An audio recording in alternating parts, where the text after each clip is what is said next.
So as I said last week, we finished building all the core gameplay systems and begun building out all the other animals.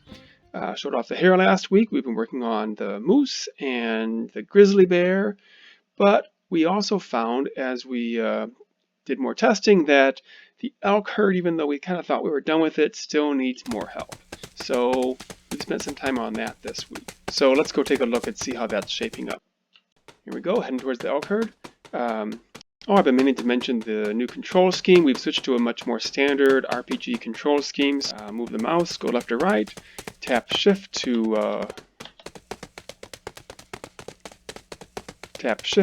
run, hold shift for a little extra burst of speed. We'll have a little visual effect for that. I can right click to orbit the camera around my wolf. So all the videos I've been doing here are using the standard RPG controls in the new game, and so you'll be able to do all those camera controls too. And then also, if you press A or D, you go in that direction, or just go laterally to the camera. So I think this will be a big improvement. It is a big improvement. When I go back to play the old game, I'm like, ah!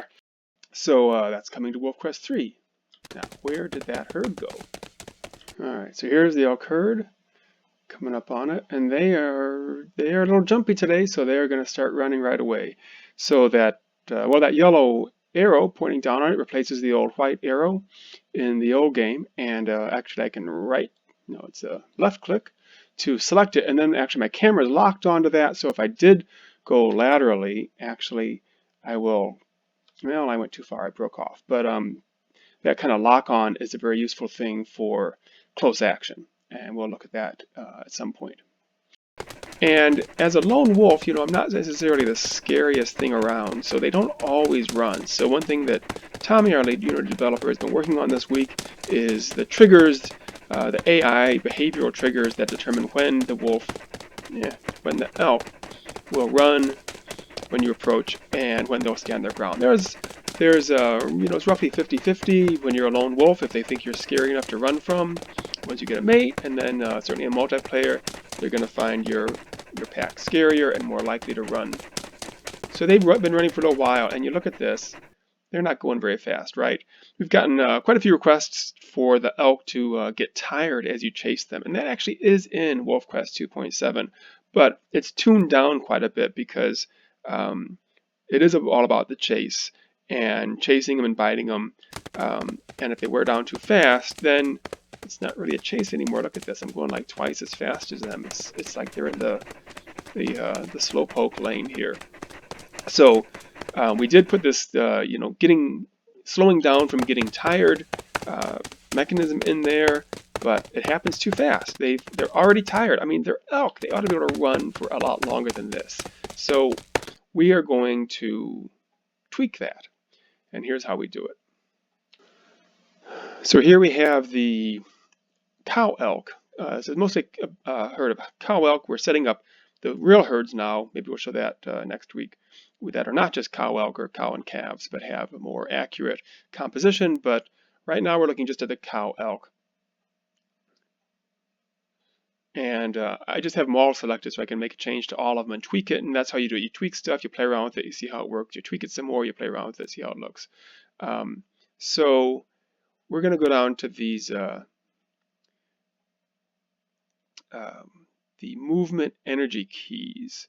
These are the keys, the things that determine how fast elk lose energy in different at different movement speeds. So this looks a little hard to read here, but when the speed key, that's the speed of the elk, is 0, they gain 20 energy points every second.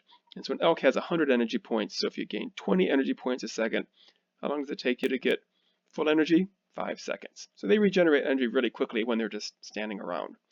If they're going really slowly, these units are meters per second.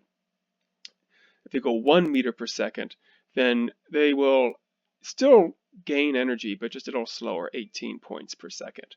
If they go a little faster, it gets a little slower. When they're going kind of average trot speed, 4 to 5 meters per second, they're still regenerating energy. They don't get tired out from trotting, but it's slower. So that's, 8 seconds it takes. Now when they get up into a gallop, they actually, well, we got this set now as 0. So they are not gaining energy, they are not losing energy. They could run at this speed basically forever. But that's still a fairly slow speed. That's a very slow gallop. Their normal, healthy running speed is 14 meters per second, which corresponds to 35, 40 miles an hour, which is what elk run at. They can go faster in bursts, but they're remarkably even. All you look at these predator-prey ecosystems, and they all run the same speed. Wolves run about as fast as an elk, and deer run about as fast as a wolf or a coyote. There's some variation, and some of that's just like how kind of their maximum burst speed versus their actual, for the long haul speed. But they've all evolved to run about the same speed, not coincidentally. So anyway, when they're going at their full gallop, fleeing from the wolf or wolves, their energy is actually dropping at 1 energy point per second, which means it'll take 100 seconds for them to run out of energy. 100 seconds is less than 2 minutes, right? So no wonder here, just triggering them to run and then letting them run for a minute or two, they got really tired, and that tiredness slowed them down. But I think, even though we've gotten a lot of requests for this, and I think it is a cool thing because you ought to be able to wear out your prey, it happens too fast. And it's kind of a bummer to see them just trudging along after a couple minutes. So we're going to change this. So first of all, these numbers are probably fine for now. They're not so critical, but it just runs out of energy so fast. So we'll see. They still should lose energy at this speed, but let's change it. If we cut it in half to 0.5 energy points per second, that's what, 200 seconds. So that's over 3 minutes to run out of energy. I still think that's a little fast. What are we going to do? Let's try 0.4. So that's one part of it. But the other part of it is how much getting tired slows them down. So what we're going to do here is, where is that? Energy speed effects right here. Effects on the maximum speed at different energy levels. So we have 3 tiers here of this. So this is minimum to maximum speed in this range for element 0.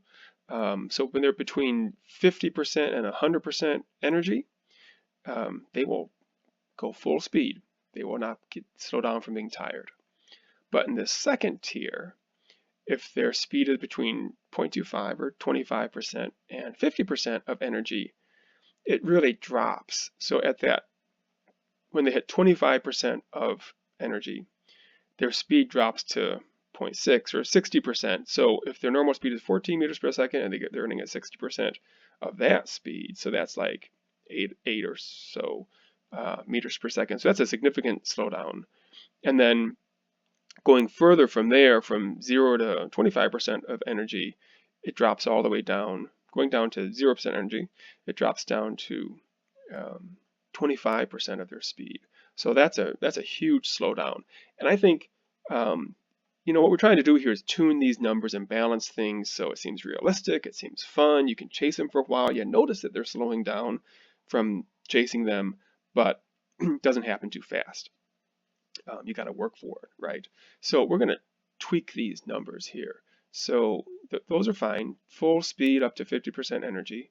And now when you drop from 50% to 25%, instead of dropping to 0.6, I don't know, elk, they're good runners actually. First of all, I'm going to change this so you drop to 40% energy before you see any effect. And then at 40% to say 10%, let's have it drop from full speed, the 1, to 70% speed, right? They're still running.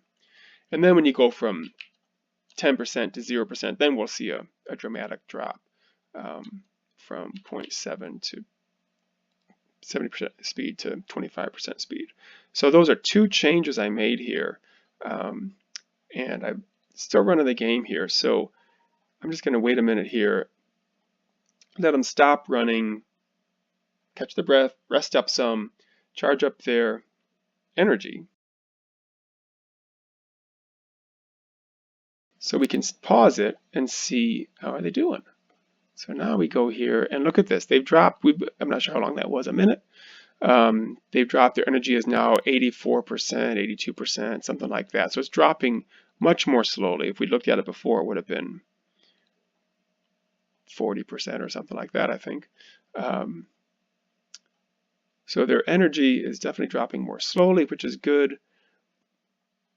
Now, another thing we can tweak here is there was the distance before they, wow, there is a seam in the landscape. The terrain is coming along. It's not done yet, but it's coming along. So let's take a look now. Let's see. Oh, I gave him a break. All right. So that's the thing. If you give them a break, then they are going to recharge their energy pretty quickly. And so if your goal is to wear them out, oh, that got a little confused. If your goal is to wear them out, you're going to need to, oh, that elk is protecting a calf. Oh, yeah, we got some calf action here. Look at that. Hey, you know there's a wolf here. Should we go for it? There we go. Oh yeah, that's a bug. Here we have some nice cow-calf action. Oh, that hurt. That mother is coming after me. So the calf is really where the action is when you're a lone wolf, but it's not painless to go after it. And look at that, they're heading back to the herd. So it's great to see all these systems coming together and working well, and to be finally in the tweaking and tuning phase to get things to work just how we want as we get closer to release.